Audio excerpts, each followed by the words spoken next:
Hello everyone, welcome back to my channel. आज हम हमारे लेक्चर 11 का टॉपिक नंबर पढ़ने वाले हैं 7, जिसमें हम पढ़ेंगे कलेक्शंस क्लास। देखिए, एक हमने पढ़ा था कलेक्शन इंटरफेस। आज जो हम पढ़ने वाले हैं कलेक्शंस क्लास है। ठीक है, दोनों में डिफरेंस है, वो भी आज हम डिस्कस करेंगे। और ये कलेक्शंस क्लास किस लिए यूज होती है, क्या ये आपको प्रोवाइड कराती है फैसिलिटीज, ये आज के लेक्चर में हम डिस्कस करने वाले हैं। तो आइए स्टार्ट करते हैं लेक्चर को स्टार्ट करने से पहले आई जस्ट रिक्वेस्ट, अगर आप ये देखते हुए आ रहे हैं हमारी सीरीज, तो आप देख रहे होंगे कि हम बहुत चीज़ों को डेप्थ में पढ़ के उनके जो भी प्रैक्टिकल एक्सरसाइज है हम वो भी करते हैं हमारे वीडियो के अंदर साथ में, ताकि आपकी प्रैक्टिस भी बनी रहे। तो प्लीज़ आई जस्ट रिक्वेस्ट कि वीडियो को ज़्यादा से ज़्यादा शेयर करें। ठीक है, और अगर आप लोग चैनल पे नए हैं तो प्लीज़ चैनल को सब्सक्राइब करें। तो स्टार्ट करते हैं हमारा लेक्चर आज का, जो कि है कलेक्शंस क्लासेस के ऊपर। ठीक है, तो कलेक्शंस क्लास क्या होती है वो हम देखते हैं। कल हमने सेट पढ़ लिया था। देखिए, कलेक्शंस क्लास का मतलब क्या है। The collections class is a library of various useful static methods. Static method है, इसका मतलब ऑब्जेक्ट की रिक्वायरमेंट नहीं है, डायरेक्ट क्लास के नेम से आप इन मेथड्स को कॉल कर लेंगे। ठीक है, और ये मेथड्स जो हैं पैरामीटर के अंदर एक्सेप्ट करते हैं क्या, जो भी इंटरफेसेस आप बनाते, लाइक लिस्ट इंटरफेस हो गया, या आपके सेट के इंटरफेसेस हो गए, या क्यू के इंटरफेसेस हो गए, उनके अंदर जो क्लासेस हैं उनके कलेक्शंस को आप इसके अंदर पास कर सकते हैं। और कलेक्शंस क्लास जो है आपको कुछ स्टैटिक मेथड्स प्रोवाइड कराती है, जो कि हेल्प करते हैं आपको बेसिक ऑपरेशंस परफॉर्म करने के लिए। लाइक कैसे, जैसे ये क्या ऑफर्स आपको करती है, एक मेथड ऑफर करती है लाइक सॉर्ट, जिससे आप क्या कर सकते हो, आपके एलिमेंट्स को सॉर्ट कर सकते हो। बाइनरी सर्च प्रोवाइड कराती है, जो कि किस लिए यूज होती है, for searching in the sorted list. ठीक है, नेक्स्ट क्या है, रिवर्स। अगर एलिमेंट्स जो दे रखे हैं लिस्ट के अंदर, अगर उन एलिमेंट्स को रिवर्स करना है तो आप रिवर्स कर सकते हो with the help of reverse method. ठीक है, ये सब मेथड्स क्या है, स्टैटिक मेथड्स है। यानी कि आपको क्या करना है, इन मेथड्स को कॉल करने के लिए कलेक्शंस, जो क्लास का नाम है, क्लास का नाम क्या है, कलेक्शंस, इस क्लास के नेम से आप इन मेथड्स को डायरेक्टली कॉल कर सकते हैं। तो पहले आइए चलते हैं हम हमारे प्रैक्टिस वाले इसमें प्रोग्रामिंग सेक्शन में, और हम देखते हैं कि कलेक्शंस क्लास कैसे यूज होती है। तो एक क्लास, हम सबसे पहले एक फाइल बना लेते हैं हमारी। ये हमारी कौन सी फाइल हो जाएगी, देखिए कल हमने 51 तक बना लिया था, ये हमारी हो जाएगी 52 नंबर की फाइल।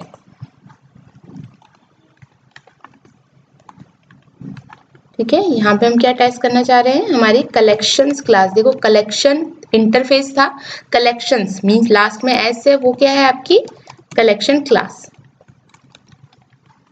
ठीक है, यहाँ बनाते हैं पब्लिक स्टैटिक वॉइड में, सपोज एक लिस्ट बना लेते हैं हम,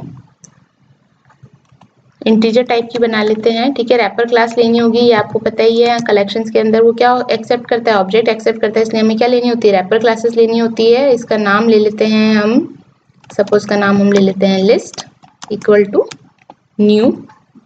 ठीक है, एरे लिस्ट। ठीक है, अब यहाँ पे कुछ वैल्यूज पहले हम ऐड कर लेते हैं लिस्ट के अंदर। इंटीजर है तो इंटीजर टाइप की वैल्यूज ऐड हो जाएंगी।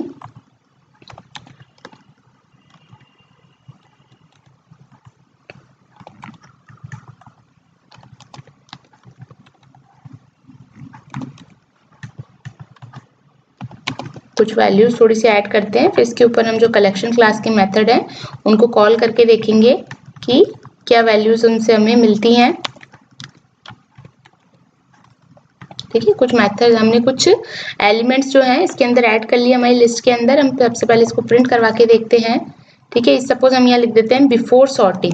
ठीक है, बिफोर सॉर्टिंग, थोड़ा सा मैसेज मेंशन करते जाएंगे तो थोड़ा सा डिफरेंशिएट करने में इजी रहेगा कि किस चीज़ का आउटपुट आ रहा है हमारे पास।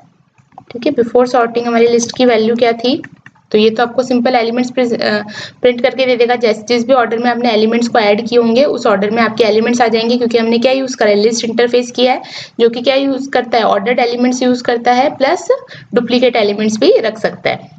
अब सपोज मुझे इस लिस्ट को क्या करना है, सॉर्ट करना है।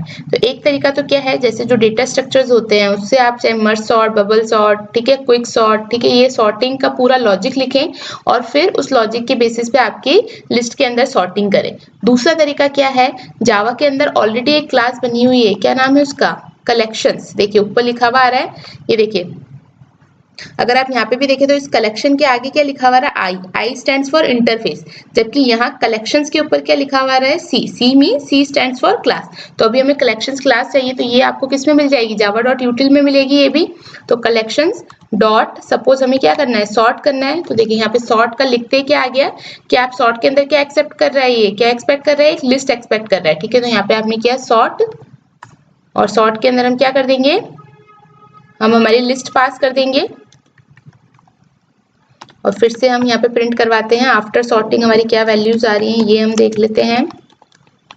आप फॉर ईच लूप से भी यहाँ पे क्या करा सकते हैं, वैल्यूज प्रिंट करवा सकते हैं आउटपुट की, ठीक है। अब देखते हैं इसको एग्जीक्यूट करके।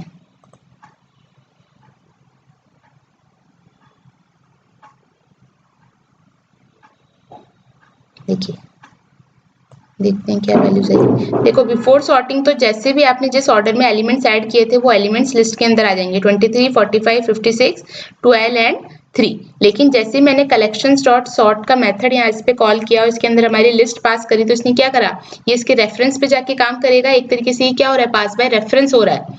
हमने दो चीजें देखी थी, पास बाय वैल्यू और पास बाय रेफरेंस। तो यहाँ पे आप क्या कर रहे हो, एक तरीके से आप रेफरेंस पास कर रहे हो, यानी कि इसका जो memory location, actual memory location है, वहां पे जाके वैल्यूज जो होंगी चेंज होंगी। तो आफ्टर सॉर्टिंग क्या हो जाएगा, जो भी सॉर्ट परफॉर्म करेगा उसके बाद यहाँ पे आफ्टर सॉर्टिंग लिस्ट के अंदर वैल्यूज कैसे आ जाएंगी, सॉर्टेड आ जाएंगी। तो देखो सबसे छोटी वैल्यू क्या थी, 3, फिर उससे बड़ी 12, फिर 23, फिर 45 एंड 56। तो ये एक सॉर्ट मेथड हो गया। इसके अलावा दूसरा मेथड क्या है, like provides method like binary search for searching the sorted list. Sorted binary search हमें पता है कि सॉर्टेड लिस्ट के ऊपर ही होती है। तो अगर आपकी कोई लिस्ट सॉर्टेड है उसके ऊपर आप सर्चिंग परफॉर्म करना चाहते हो तो आप बाइनरी सर्च परफॉर्म कर सकते हैं। इसके अलावा और क्या मेथड है, allow reversing the order of a elements in a list with reverse. इसका मतलब क्या, सपोज मुझे जो ये मेरी लिस्ट थी इसको रिवर्स करना है, ठीक है। तो यहाँ पे आप क्या कर सकते हो, कलेक्शंस करा कॉल, यहाँ पे मेथड हमने कौन सा चाहिए, हमें रिवर्स चाहिए, रिवर्स किया और इसके अंदर क्या पास कर दिया, लिस्ट पास कर दी, ठीक है। और अब आप अगर प्रिंट करवा के देखेंगे तो आफ्टर सॉर्टिंग ये क्या कर देगा, इस लिस्ट को रिवर्स कर देगा। तो रिवर्स के बाद आप देखेंगे तो क्या आ जाएगी वैल्यू, ये देखते हैं हम।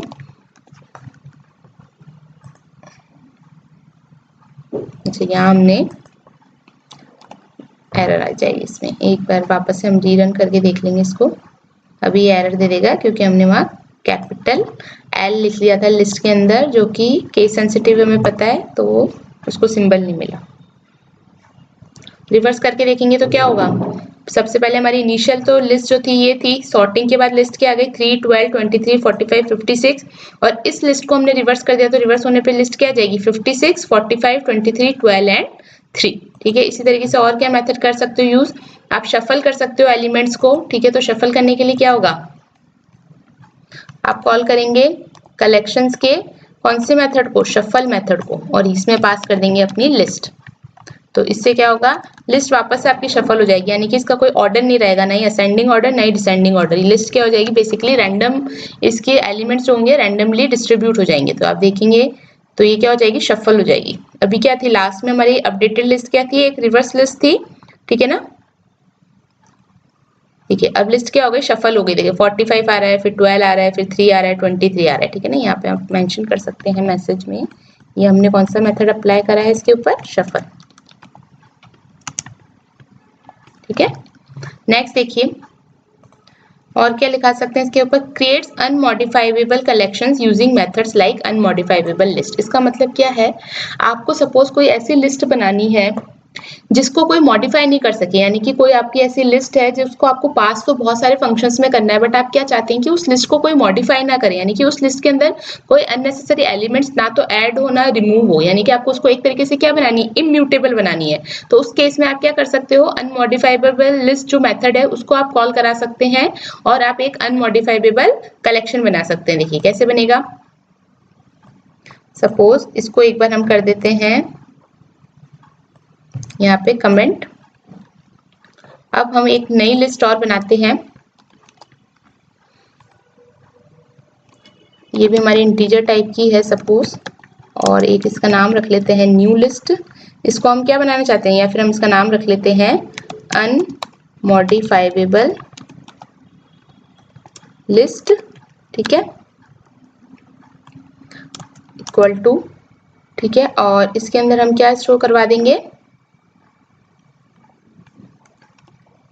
कलेक्शंस डॉट अनमॉडिफाइबल, और इसमें हम पास कर देंगे लिस्ट।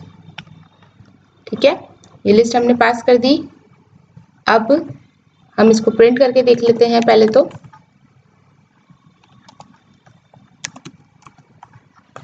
ठीक है, इस लिस्ट को हम एक बार प्रिंट करके देख लेते हैं कि क्या वैल्यूज आ रही हैं इसके अंदर।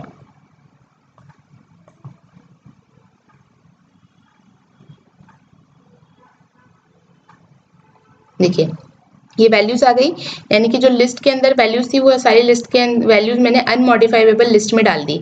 लेकिन अब ये वाली जो लिस्ट है किस तरीके की बन गई, अनमॉडिफाइबल, यानी कि अगर अब सपोज मैं इसमें कोई वैल्यू ऐड कराना चाहती हूँ, सपोज मैं इसमें एक वैल्यू और ऐड कराना चाहती हूँ, सपोज 111 ऐड कराते हैं इसके अंदर हम। ठीक है, देखो कंपाइल टाइम पे तो कोई एरर नहीं आएगी, देखो यहाँ पे अभी कोई एरर शो नहीं कर रहा है। सपोज एक वार्निंग जरूर शो कर रहा है कि आप इम्यूटेबल ऑब्जेक्ट को मॉडिफाई करने की कोशिश कर रहे हैं, तो ये आपका एक्सेप्शन थ्रो कर सकता है। लेकिन यहाँ पे कंपाइल टाइम पे इसका एरर नहीं आ रहा। लेकिन अगर आप इसको एग्जीक्यूट करके देखेंगे तो हम क्या चाह रहे हैं, हम क्या चाह रहे हैं, इम्यूटेबल ऑब्जेक्ट को म्यूटेबल बनाना चाह रहे हैं, यानी कि उसके अंदर कुछ वैल्यूज चेंज करना चाह रहे हैं। तो ये देखिए क्या आ गया यहाँ पे, एक्सेप्शन आ गया। क्या एक्सेप्शन आ गया, अनसपोर्टेड ऑपरेशन एक्सेप्शन, क्योंकि आप क्या करना चाह रहे थे, एक अनमॉडिफाइबल लिस्ट थी जिसके अंदर कोई वैल्यू को आप यहाँ पे क्या कराना चाह रहे थे, ऐड कराना चाह रहे थे, जो कि सपोर्टेबल नहीं है। ठीक है, इसी तरीके से आप सिंगलटन लिस्ट बना सकते हैं, जो कि एक तरीके से किस तरीके की लिस्ट हो जाती है, इम्यूटेबल कलेक्शन हो जाता है सिंगल एलिमेंट का। और क्या कर सकते हैं, कॉपी मेथड यूज कर सकते हैं, जो कि क्या करता है, सारे कॉपी करेगा एलिमेंट्स को from one list to another. ठीक है, तो ये कलेक्शंस क्लास के कुछ मेथड्स हैं। तो आप कंफ्यूज मत होना, कलेक्शन इंटरफेस तो अलग है, क्योंकि देखो कलेक्शन इंटरफेस अगर आपने बना दिया इसका मतलब आप उसको इंस्टेंशिएट नहीं कर सकते। लेकिन कलेक्शंस क्लास क्या है, ये अलग चीज है। इसके अंदर आपके कुछ स्टैटिक मेथड्स होते हैं जो कि आप यूज करते हो आपके लिस्ट पे, कलेक्शंस के ऊपर, जिससे कि आप कोई पर्टिकुलर जो लॉजिक्स हैं या कुछ डेटा स्ट्रक्चर्स हैं उनको यूज कर सकते हैं। तो अगर हम बेसिकली डिफरेंस देखें कलेक्शन और कलेक्शंस के अंदर, तो क्या हो जाएगा, collection is an interface while your collections is a class। दोनों पैकेज तो सेम ही पैकेज को बिलोंग करते हैं, java.util। जो कलेक्शन होता है किस लिए यूज होता है, to represent a group of objects as a single entity. जबकि जो कलेक्शन है वो किस लिए यूज होता है, to define various utility method. Basically हम जो ये सॉर्टिंग कर रहे हैं, सर्चिंग कर रहे हैं, या कोई अनमॉडिफाइबल लिस्ट बना रहे हैं या रिवर्स कर रहे हैं, ये सब क्या एक तरीके से यूटिलिटी फंक्शंस हैं। ठीक है, तो इन यूटिलिटी मेथड्स का कलेक्शन होता है आपका कलेक्शंस क्लास के अंदर, जो कि यूज किया जा सकता है with the help of class name. ठीक है, कलेक्शन इंटरफेस जो है ये एक रूट इंटरफेस है आपकी सारे कलेक्शन फ्रेमवर्क का, ये हमने इसकी हायरार्की में देखा था। जबकि कलेक्शंस क्या है, एक यूटिलिटी क्लास है, ये कोई इंटरफेस नहीं है, एक यूटिलिटी क्लास है जो कि काफी सारे वेरियस यूटिलिटी मेथड्स आपको प्रोवाइड कराती है। कलेक्शन क्या है, it is used to derive the data structure for the collection framework. जबकि ये क्या कंटेन करके रखता है, स्टैटिक मेथड्स कंटेन करके रखता है, जो कि डेटा स्ट्रक्चर के ऊपर मैनिपुलेशन के काम में आते हैं। जबकि कलेक्शन इंटरफेस जो है वो किस लिए यूज होता है, डेटा स्ट्रक्चर्स को ड्राइव करने के लिए। जैसे हम लिस्ट को ड्राइव कर रहे हैं, स्टैक, क्यू, हैश मैप, ठीक है ना, तो इन सबको ड्राइव करने के लिए आप कलेक्शन इंटरफेस यूज करते हो। लेकिन कोई डेटा स्ट्रक्चर पे अगर आपको मैनिपुलेशन करना है तो उसके लिए आप यूज करते हैं collections class. Okay, so that's it for this collections class. I hope ये समझ में आया होगा, इसका ये डिफरेंस भी आपको क्लियर हुआ होगा। थोड़ी सी प्रैक्टिस करना, मेथड्स देखिए, ऑरेकल पे जाके इसके और ऑफिशियल डॉक्यूमेंटेशन को पढ़िए, और क्या मेथड्स ये प्रोवाइड कराता है उन मेथड्स को यहाँ पे एक्सेस करके देखिए। ठीक है, जितना प्रैक्टिस करेंगे उतना आपके लिए अच्छा होगा। नोट्स के अंदर मैंने कुछ यहाँ पे एग्जाम्पल्स भी मेंशन कर रखे हैं, इन एग्जाम्पल्स को भी आप देख के यहाँ पे प्रैक्टिस कर सकते हैं। So that's it for this video. अगर वीडियो अच्छा लगा है तो प्लीज वीडियो को लाइक कीजिए एंड चैनल को सब्सक्राइब कीजिए। Thank you.